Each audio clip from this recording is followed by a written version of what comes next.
Mari kita mulai dengan kisah intelektual dan spiritual Baldin Mimili, seorang ulama, filsuf, matematikawan, dan arsitek besar dari dunia Islam pada abad ke-16.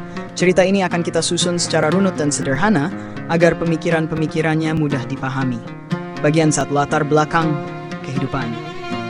Nama lengkapnya Syekh Muhammad Ibn Husain Al-Amili. Lahir 1947 di Baalbek. Wafat 1921 di Isfahan, Persia.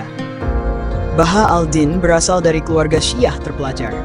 Ayahnya adalah ulama besar yang melarikan diri dari penganiayaan terhadap Syiah di Kesultanan Ottoman dan kemudian menetap di wilayah Safawi, Iran. Disinilah Baha al-Din tumbuh dan mendapatkan pendidikan tinggi di bidang agama, filsafat, logika, matematika, astronomi, hingga arsitektur. Sejak muda, ia sudah menunjukkan bakat luar biasa.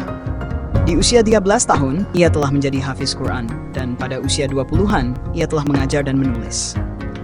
Bagian 2. Kiprah di masa dinasti Safawiyah. Baha al-Din al-Amili menjadi tokoh intelektual terkemuka di kota Isfahan, pusat ilmu dan budaya dinasti Safawiyah. Ia dipercaya sebagai Syekh Islam oleh penguasa Safawi, Shah Abbas Is. Tapi peran intelektualnya jauh lebih dari jabatan resmi. Ia terkenal karena 3 hal besar. 1. Kedalaman ilmu agama dan filsafat. 2. Kontribusi dalam ilmu pasti dan teknik. Dan 3. Upaya menyatukan ilmu rasional dan ilmu spiritual. Bagian 3. Karya dan pemikiran filsafatnya. A. Integrasi ilmu rasional dan ilmu keislaman. Baha al-Din percaya bahwa agama dan akal bukan dua kutub yang bertentangan. Ia berpendapat bahwa ilmu rasional seperti matematika dan fisika, bila diarahkan dengan niat yang benar, bisa menjadi jalan menuju pengenalan Tuhan. Ia banyak menulis syarah atas teks-teks filsafat logika dan metafisika, serta menyusun kitab yang berfungsi sebagai jembatan antara tradisi filsafat Yunani Islam dan ilmu keagamaan Islam. B. Karya monumental. Jamia Basit. Buku ini adalah ringkasan ilmu fikih untuk masyarakat umum, tapi Baha al-Din memasukkan pendekatan rasional dalam menjelaskan hukum-hukum agama. Ia berupaya memperkuat ijtihad berbasis akal sehat, bukan hanya taklid, pendapat lama. C. Karya dalam logika dan ilmu hikmah. Ia menulis dalam bidang logika Aristotelian, ilmu kalam, dan tasawuf filosofis, mengadopsi pendekatan mazhab Isfahan, yang juga dianut oleh Mila Shadra. Ia melihat Tuhan sebagai wujud absolut dan menganggap akal manusia dapat digunakan untuk memahami tingkatan realitas dari materi sampai spiritual murni. Bagian Put. Pemikirannya dalam ilmu pengetahuan alam. Di luar filsafat, Baha al-Din menulis tentang astronomi, membuat instrumen pengamatan bintang, matematika, menerapkan aljabar dalam pembangunan, arsitektur, diduga merancang sistem distribusi air, qanat, dan bangunan seperti Masjid Shah di Isfahan.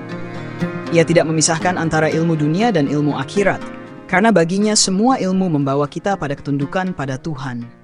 Bagian 5. Tokoh dan tradisi yang mempengaruhinya. Beberapa tokoh dan aliran yang sangat mempengaruhi Baha al-Din al-Amili. Tokoh tradisi, pengaruh, metokoh tradisi yang mempengaruhinya. Pemikiran metafisika dan logika Aristotelian. Konsep iluminasi, hikmah hitas cahaya. Al-Tusi and Al-Razi, metodologi ilmiah dalam matematika dan logika. Tasawuf, melalui pendekatan spiritual kepada Tuhan, dengan kesadaran batin, rangka hukum dan teologi dalam kehidupan sosial dan spiritual, yang sangat dipengaruhi oleh semangat penyatuan ilmu antara akal wahyu dan intuisi ruhani. Bagian 6. Pandangan filosofis. Singkatnya, untuk menyederhanakan gagasannya, kita bisa menyimpulkan pemikiran filsafat Baha al-Din dalam 3 prinsip utama. 1. Keseimbangan antara akal dan wahyu. Akal bukan lawan wahyu, tetapi alat untuk memahami wahyu secara mendalam. 2. Ilmu adalah ibadah.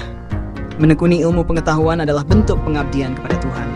3. Kesatuan realitas. Dunia materi dan spiritual bukan 2 dunia terpisah, tapi satu kesatuan bertingkat. Semakin tinggi ilmu, semakin halus pemahaman terhadap realitas. Penutup. Warisan intelektual Baha al-Din al-Amili adalah salah satu tokoh terbesar dalam sejarah keilmuan Islam, terutama dalam tradisi Syiah.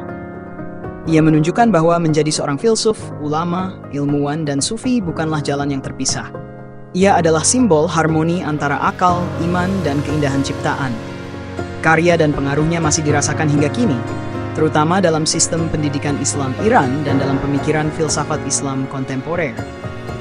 Jika kamu ingin yang bisa membuat ringkasan visual dalam bentuk konsep atau infografik, mau dilanjut depan itu? Bisa.